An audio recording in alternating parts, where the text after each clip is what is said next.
Buenas tardes a todos y bienvenidos a este nuevo webinar de la Sociedad Gallega de Telemedicina, que como los anteriores lo que pretendemos es mejorar la comunicación entre niveles asistenciales y también mejorar nuestro ejercicio, porque con la incorporación de las TICs, la telemedicina, las herramientas de inteligencia artificial, se nos hace un poco cuesta arriba formarnos en todo esto. Por eso hoy lo que vamos a utilizar es este webinar para hacer una ponencia sobre el manejo de la patología de superficie ocular en atención primaria a cargo de la doctora Álvarez, que es nuestra jefa de servicio de oftalmología en el área sanitaria de Ferrol, es la vicepresidenta de Sogatem, que está aquí acompañada por parte de su junta directiva, como podéis ver, y es una gran impulsora de la teleoftalmología en nuestro área. Tal es así que ha conseguido que el 100% de nuestros pacientes, no solo diabéticos, puedan acceder a un retinógrafo en nuestro área de salud. Y os voy a dejar enseguida con ella. Solamente quería recordaros dos iniciativas que considero de bastante interés. Una es el programa de formación en competencias digitales que ha organizado Unión Profesional. Es un programa con fondos europeos totalmente gratuito. Como os digo, en formación en competencias digitales, que si no os ha llegado la forma de inscribiros a través del Colegio de Médicos, de Enfermería, de los profesionales sanitarios que se han apuntado, o lo vamos a tener en la página web de Sogatel la semana que viene para que podáis inscribiros y veáis todos los contenidos. Y también una invitación a la primera jornada científica de medicina digital que se va a llevar a cabo en Pontevedra, donde Sogatem, junto con la Sociedad Iberoamericana de Telesalud y Telemedicina, con la que ya venimos colaborando, pues va a organizar una jornada híbrida, presencial y online, que también os anunciaremos apropiadamente en la web de Sogatem. Y sin más, Lola, muchas gracias por esto. Gracias a Abril Barma, que ha colaborado con el webinar, y te damos la palabra para que nos ilustres. Buenas tardes a todos. ¿Se me oye bien? ¿Oís bien? ¿Me confirmáis? ¿No me confirmáis? Bien. Sí, Vamos a hablar de dos patologías que ocupan casi el 30% de la consulta de un oftalmólogo a día de hoy. Es el ojo seco y la blefaritis, que ambas están bastante relacionadas y a veces es difícil diferenciar una de la otra. El síndrome de ojo seco es una enfermedad inflamatoria crónica, compleja y multifactorial que afecta a la superficie ocular, provocando molestias y alteraciones visuales que pueden llegar a ser muy graves. Existen muchos factores de riesgo y estamos en una sociedad que los incrementa con el uso continuo de pantallas que disminuyen el parpadeo, el trabajo en ambientes cerrados con el aire acondicionado, las calefacciones. Por supuesto, también repercuten las enfermedades generales, como puede ser una dermatitis, algunos medicamentos, diuréticos y demás, y algunos factores alimenticios que cada vez llevamos peor, puesto que nuestra alimentación cada vez es menos completa y variada. La película lagrimal es un lubricante que protege nuestra córnea del roce continuado de los párpados. Se hablaba de tres capas, actualmente ya se habla de una capa mucoacuosa formada por moco y agua y una capa lipídica. La alteración de cualquiera de ellas, tanto cualitativa como cuantitativamente, producen este síndrome de ojo seco. Se clasifica básicamente en un síndrome de ojo seco evaporativo que se produce ante la alteración de la capa lipídica que protege el agua que compone la película lagrimal. De esta forma se evapora mucho más rápidamente. Y luego tenemos un síndrome de ojo seco hiposecretor que suele tener un componente inflamatorio, ya que las células inflamatorias ahogan las glándulas conjuntivales que producen el moco y el agua. En los estadios iniciales del síndrome de ojo seco se caracteriza por una irritación, sensación de arenillas, pesadez palpebral, esa molestia a lo largo del día que hace que veas mal por la tarde, pero con un ligero parpadeo recuperas la visión, no es una pérdida de visión permanente. Entonces, en estas fases se debe iniciar el tratamiento para evitar que se produzcan lesiones mayores. Hoy en día, casi todos los laboratorios que nos visitan tienen alguna lágrima artificial. Son muchos los consumidores y son muchas las ofertas que tenemos. Comenzamos utilizando soluciones salinas, luego pasamos a los mono y disacáridos Seguimos con los mucílagos, el hidroxipropil-guar, los derivados de la celulosa, los mucopolisacáridos, y realmente la estrella de todos ellos acabó siendo el ácido hialurónico. En distintas concentraciones y distintas presentaciones. Y luego existen algunos que llevan algún componente lipídico intentando suplir esta pérdida de ácidos grasos de la lágrima. Por supuesto, luego existen múltiples combinaciones con electrolitos, vitaminas, osmoprotectores, incluso plata. Las formulaciones implican variaciones tanto en la hidratación como en la bioadhesividad, la tensión superficial, la viscosidad, la osmolaridad y el peso molecular. Ninguna lágrima artificial puede reproducir exactamente la lágrima natural. Y lo más parecido serían los derivados hemáticos que ya utilizamos en la clínica hospitalaria, como puede ser el suero autólogo y los concentrados en plaquetas. La variedad es inmensa. He intentado hacer una composición y reflejarlos a todos, pero seguro que se me ha quedado alguno. Por supuesto, el ácido hialurónico varía en concentraciones del 0,1 al 0,3% y por encima ya del 3% se consideran ungüentos, ya que no tienen esa fluidez de la lágrima. Al principio llevaban conservantes, eran envases de 10 mililitros, pero se demostró que en uso continuado los conservantes también dañan la superficie y alteran la película lagrimal. Y entonces se pusieron de moda digamos, las lágrimas sin conservantes. Entonces tenían que ser envasadas en monodosis de un solo uso. Estas monodosis no todo el mundo las puede manejar con facilidad y sobre todo las personas mayores con artrosis y artritis. Y entonces surgieron envases grandes de 10 mililitros que con un dispositivo especial podían durar hasta 6 meses abiertos. Estos dispositivos, que cada uno tiene su patente, permiten que la dosificación de la lágrima sea más exacta, que no se desperdicie porque en cada aplicación cae una lágrima justita. Tienen entre 8 y 10 mililitros y pueden durar hasta 6 meses abiertos sin contaminarse, lo cual para la gente mayor es muy útil. Los ungüentos quedan reservados para la noche ya que producen una visión borrosa que dificulta la actividad laboral durante el día. Bueno, pues pasando a la blefaritis, digamos que es la inflamación del borde palpebral. Es una condición crónica. No puede ser curada de forma total ni permanente. Su correcto manejo depende de que se mantenga un adecuado régimen terapéutico de forma indefinida y debe ser claramente explicado y comprendido por el paciente. Esta es la gran complicación de tratar las blefaritis. Pueden mejorar, pueden permanecer durante mucho tiempo asintomáticas, pero siempre, si se deja el tratamiento, volverán a surgir. Hay alguna pista que nos hace diferenciarlas del síndrome de ojo seco, que lleva el mismo comportamiento, y es que los síntomas de la blefaritis empeoran por la mañana y los síntomas del ojo seco empeoran por la tarde. En el párpado tenemos miles de glándulas sebáceas, que son las implicadas en este caso. En la parte más anterior, donde se colocan las pestañas, tendremos las glándulas de Zeiss y Moll. Y en la parte más posterior, más interna, asociada a la córnea, tendríamos las glándulas de meibomian. Todas ellas producen grasa. La afectación de las primeras producen la que se llamamos blefaritis anterior y las segundas lo que llamamos blefaritis posterior o disfunción de las glándulas de meibomio, que están justo en la unión cutáneo-mucosa del párpado, tanto en el superior como en el inferior. La blefaritis posterior es muy frecuente, sea sintomática o no. Las glándulas de meibomio son las encargadas de proporcionar a la lágrima esa capa lipídica que impide la evaporación del agua. Eh, Esa alteración de la glándula provoca un crecimiento bacteriano, sobre todo por Staphylococcus y Corynebacterium. Se produce la inflamación a su vez forma un círculo vicioso que vuelve a alterar los lípidos y de esta forma ya tenemos una disfunción de glándulas de meibomio crónica que acabará en una fibrosis y en unas cicatrices palpebrales que darán lugar a malposiciones y a lesiones corneales.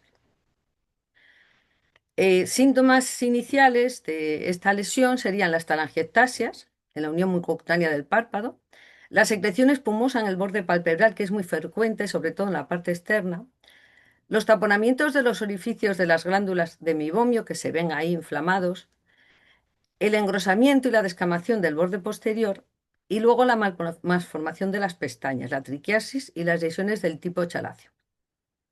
Es muy difícil que exista una meibomitis muy intensa o muy aguda y que no exista también alteración de la porción anterior del párpado. Los pacientes con disfunción de las glándulas de meibombio frecuentemente asocian rosácea o dermatitis seborreica. En los pacientes con la disfunción de glándulas de meibombio, en los cuales los signos y síntomas crónicos no se controlan adecuadamente con la higiene palpebral, puede ser útil tratarlos con tetraciclinas por vía oral y antibióticos tópicos. Entiendo que el médico de atención primaria no se atreva a usarlos porque solemos utilizarlos en régimen hospitalario, pero a veces existen pacientes que en ciclos cortos de un mes con tetraciclinas y antibióticos pueden curar muchísimo y mantenerse a lo mejor un año inactivos. Se puede utilizar doxiciclina o aminociclina o tetraciclinas. Existen diversas combinaciones y por eso las he querido dejar escritas. En función de si es un paciente mayor, es un paciente joven, estamos en época de sol o estamos en invierno, se pueden utilizar unos u otros. Y como alternativa también podemos utilizar la eritromicina oral o la acitromicina, que ahora está muy de moda. Lo que pasa es que la acitromicina, que es muy útil en la disfunción de las glándulas de meibombio, hay que tener cuidado con ella por los problemas que tiene a nivel cardiovascular. La blefaritis anterior es menos frecuente, pero no por eso menos intensa. Se clasifica en estafilocócica y seborreica. La estafilocócica, como el nombre dice, consiste en la infección por un estafilococo de las glándulas de Moll o Zeiss. Estas existen alrededor de las pestañas y se producen eritema, úlceras y, por supuesto, al final la madariasis, la pérdida de pestañas. La seborreica se asocia muchas veces a la dermatitis seborreica y se producen cambios en la piel muy similares a la caspa del cuero cabelludo, con escamas grasas y muchísimas veces asocian la infestación por Demodes follicular. Produce picor, eritema, ardor, lagrimeo excesivo, costras, úlceras, fotofobia y al final visión borrosa que mejora con el parpadeo. Los orzuelos, los chalacios, las triquisiones, esotropio, todos ellos están asociados a este tipo de blefaritis. Aquí veis en imágenes la A sería una blefaritis escamosa, la B sería una estafilocócica, donde veis una especie de vesículas así como amarillentas, la C sería una meibomitis o blefaritis posterior, y en la de abajo veríais las alteraciones que se pueden producir en la córnea por el roce continuo de la alteración palpebral que producen las blefaritis. Al final producen un daño corneal intenso. Bueno, los procedimientos terapéuticos y farmacológicos están asociados con los signos y síntomas, pero lo más importante es la constancia y el cumplimiento. En esto del médico de primaria necesitamos su colaboración, ya que ellos ven más al paciente que nosotros y conviene recordarles cuando vienen a tomarse la atención o a otras cosas a primaria, si siguen haciéndose el tratamiento, la limpieza y todo lo que luego contaré. Lo más importante en todos estos casos es la higiene palpebral. Muchísimos laboratorios han sacado sus toallitas de limpieza con diversos componentes. Unas asocian rosa mosqueta, otros centella asiática, otros platino, plata. Existen múltiples. Lo más importante es hacerlo bien. Eh, Colocar calor tibio, previamente hacerse la limpieza para que ablanden las costras y demás residuos que hay entre las pestañas. Esperar 5 o 10 minutos y luego utilizar las toallitas o una gasa simplemente. No apretar mucho los ojos para que no quede la raíz de las pestañas embebida entre los párpados y no accedamos a ellas. Y después aclarar con agua tibia. Hay quien dice que incluso los suplementos orales de omega 3, como contenidos en el pescado azul, las semillas de lino y los aceites vegetales, contribuyen a fluidificar los ácidos grasos de las glándulas de meibomio, disminuyendo la inflamación. y haciendo que, digamos, la película grasa sea más fluida, ¿no? Evidentemente, los pacientes que tienen esta patología tienen que evitar los agentes irritantes, como el humo del tabaco, el aire acondicionado, los ambientes secos, algunos tipos de cosméticos y las pantallas que evitan el parpadeo. Cuando tenemos un síntoma severo o no respondedor al anterior, entonces ya tenemos que utilizar antibióticos tópicos. En esta fase todavía el médico de primaria puede utilizarlos. Solemos utilizar eritromicina, bacitracina en las blefaritis anteriores y acitromicina al 1% en las blefaritis posteriores. Se aplican en el borde palpebral con la yema del dedo una vez realizada la limpieza y sobre todo de preferencia nocturna, porque van a estar en contacto más tiempo a lo largo de la noche. Los tratamientos suelen ser ciclos de 1 o 2 semanas hasta que baja la fase aguda para luego seguir simplemente con la limpieza. Si aun a pesar de esto los bordes palpebrales siguen muy inflamados y hay mucha sintomatología, podemos recurrir a los antibióticos orales. El uso de corticoterapia se reserva al uso hospitalario, no deben utilizarse nunca en primaria los corticoides. Existen teorías de que el Demodex folliculorum, este ácaro, está implicado en más del 30% de las blefaritis. No está demostrado con estudios científicos, pero sí se ha visto que cuando se aplica un tratamiento para eliminar el Demodex, mejora muchísimo la blefaritis. Así que algo debe de tener que ver, ¿no? Es muy característica de esta infestación estos manguitos cilíndricos que se colocan alrededor de la base de las pestañas, la rodean completamente y no se desprenden con facilidad, como las escamas de la seborreica. El tratamiento con metronidazol en gel aplicado sobre la piel del párpado por la noche es una alternativa en estos casos que no responden a antibioterapia normal. Bueno, la blefaritis seborreica y la disfunción de glándulas de meiomio pueden compartir una etiología común y factores predisponentes comunes. Existen estudios donde hasta el 95% de los pacientes con blefaritis seborreica presentaron también dermatitis. En pacientes con disfunción de la glándula de meibomio y específicamente aquellos que padecen un subtipo denominado meibomitis primaria, se ha visto que un 74% asocian dermatitis seborreica y un 55% acné rosácea. Todo ello son afectaciones de la piel, que piel es lo que tiene en el borde palpebral, que están muy implicadas unas con otras y es difícil de diferenciar. A ver. Bueno, dentro de estas, digamos, blefaritis, se encuentra el orzuelo. Al final el orzuelo, que es muy frecuente, eh, es como si fuese la inflamación de una sola glándula, pero normalmente siempre se da en el lecho o en la base de una blefaritis, aunque sea muy asintomática. Se produce esta inflamación de una glándula asociada a una pestaña, si es anterior, y se ve, es un dolor a punta de dedo, se ve el puntito blanco sobre un lecho muy eritematoso y inflamado en el párpado, bien sea superior o inferior, y es muy doloroso.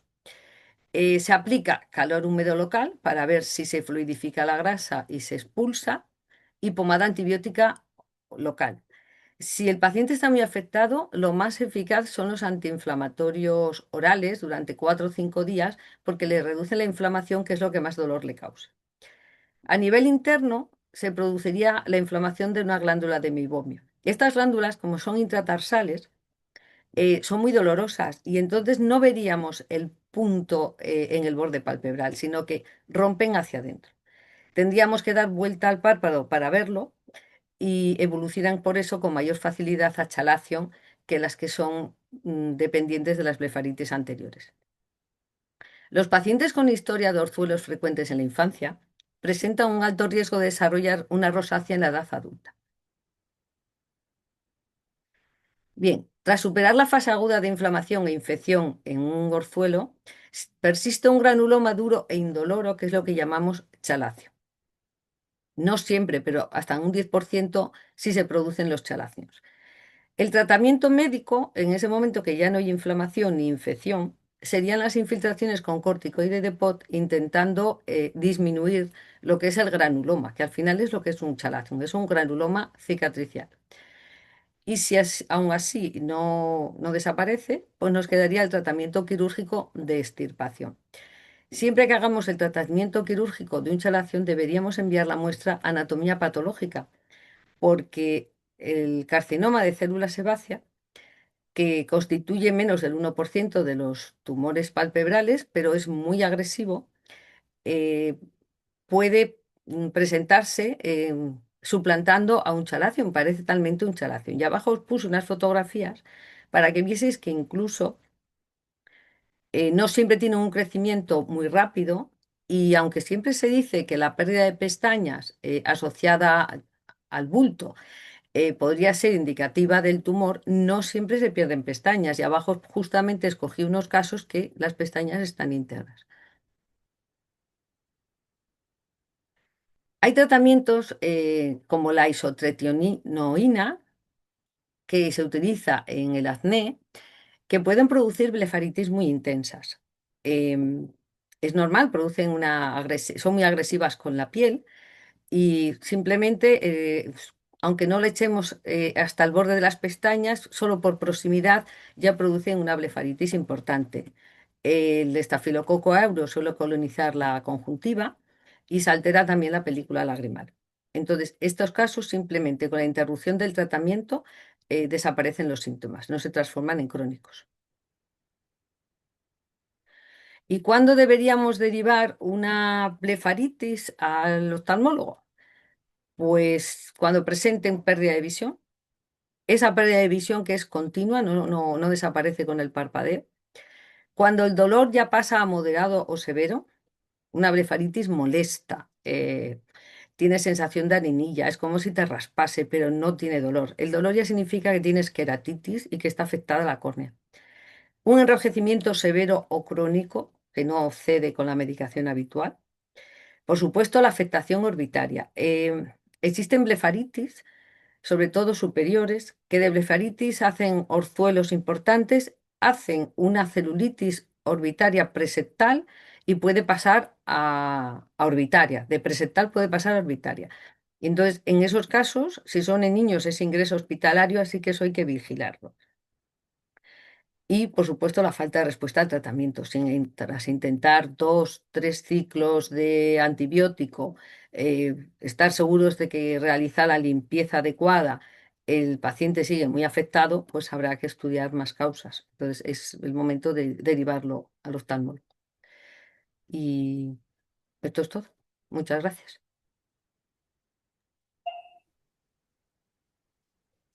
Muchas gracias, Lola. Algunas preguntas, ¿alguien quiere preguntar? Ahora que tenemos ahí más audiencia, ¿hay alguien que quiera hacer la pregunta abriendo el micro? Si no, te voy a hacer yo una pregunta, porque a lo mejor esto sí que les viene bien a nuestros compañeros de primaria.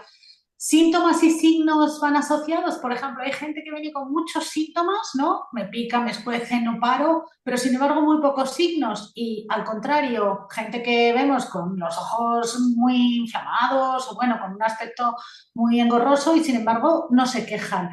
¿Esto es así normalmente en la práctica diaria? ¿Qué tiene que hacer un médico de primaria cuando ve esto? ¿Y qué le recomendarías tú al paciente y al médico? Bueno, la capacidad de sufrimiento es individual y cada uno tiene la suya. Eso también es cierto. Entonces, hay personas que por un simple orzuelo se van a urgencias a las 12 de la noche, y lo sabemos todos, porque les parece un drama y que aquello es gravísimo y están malísimos. Y hay personas que con una blefaritis muy intensa, pues aguantan y van tirando. Eh, yo creo que lo más importante es preguntarle al paciente cuando dice, estoy muy mal, ¿cuántos calmantes ha tomado en el último día? Porque está muy mal, pero no toma ningún calmante. Y cuando algo nos duele mucho, tomamos calmantes. Entonces, eso puede ser una señal. Evidentemente hay cosas que son, a ver, las lesiones corneales tampoco se producen de hoy para mañana. Normalmente necesitan una continuidad de roce, el párpado sobre la córnea. Y sobre todo, algo que hace mucho daño a la córnea son eh, no solo el estafilococo, sino los productos de degradación del estafilococo sobre la grasa. Y algunos que producen enzimas y esas son las que degradan y hacen lisis de la córnea y producen la úlcera, que luego, claro, la córnea se defiende con un epitelio intacto.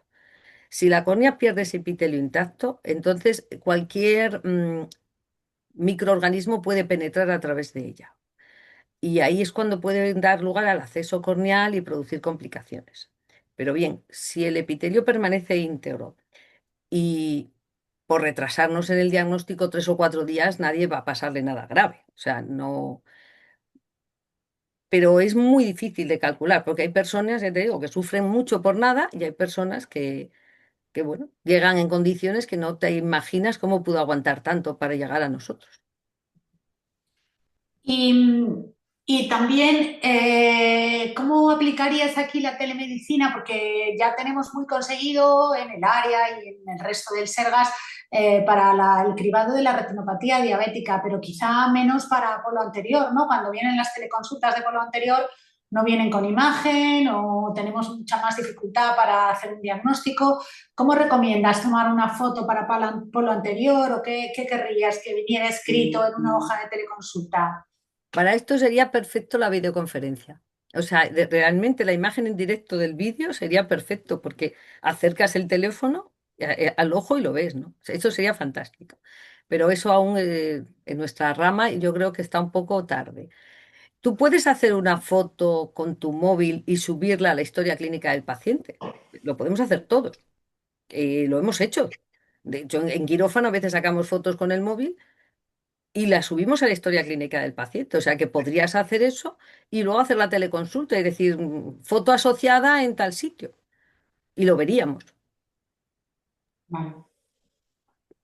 Yo quería darte las gracias, Lola, por la presentación, porque esto es un tema que es farragoso, no por la dificultad, que es una cosa como, bueno, a priori sencilla, pero es farragoso para el paciente, es farragoso para el médico de atención primaria y es farragoso para nosotros, porque claro, es una patología crónica que necesita un tratamiento mantenido, un tratamiento que además no cubre la seguridad social. Entonces, claro, el paciente se gasta en lágrimas, se gasta en toallitas, no se le pasa. Entonces, por más que les expliques, les explicamos nosotros y les explique el médico de atención primaria, que lo que haces con eso es control de síntomas y evitar las complicaciones.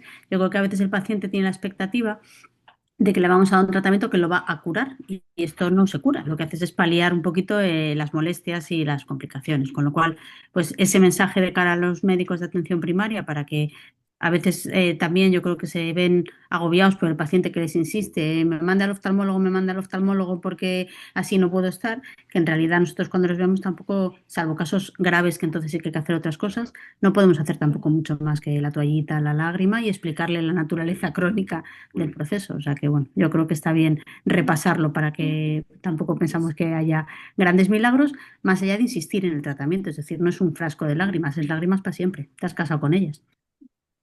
Bueno, yo creo que al final cuando uno tiene un tratamiento crónico durante tanto tiempo, los remedios caseros se imponen. Yo eso lo tengo asumido. O sea, tú empiezas con muchas ganas comprando, pero cuando llevas 5 años comprando, yo entiendo que empiezan los remedios caseros, que se pueden hacer, ¿eh? Lo importante es lavarse bien las manos, hervir el agua, utilizar una gasa, que eso sí que es barato, para cada ojo, para no infectar con una gasa a otra. Bueno, hay muchísimos remedios caseros que se pueden utilizar que no son tan caros.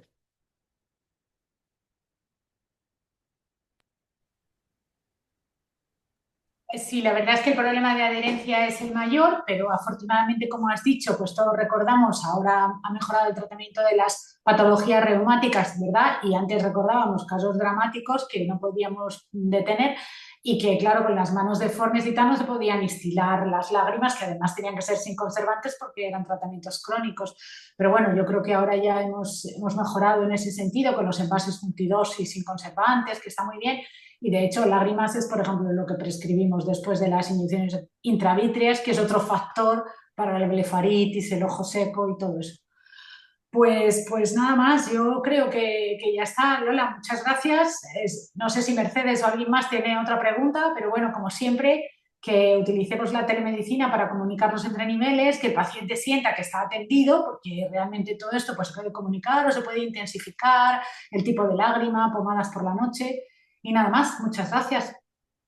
Voy a deciros una cosa que se me ha olvidado. La verdad es que con esto no pasar yo las diapositivas se me olvidó. Ahora tenemos un par de herramientas que no son nada despreciables, que son los antisépticos. O sea, ya no tenemos que tirar tanto de antibiótico, que es verdad que durante mucho tiempo lo dijimos, no uséis antibiótico, que producen resistencias, y es claro, como una contradicción, ¿no?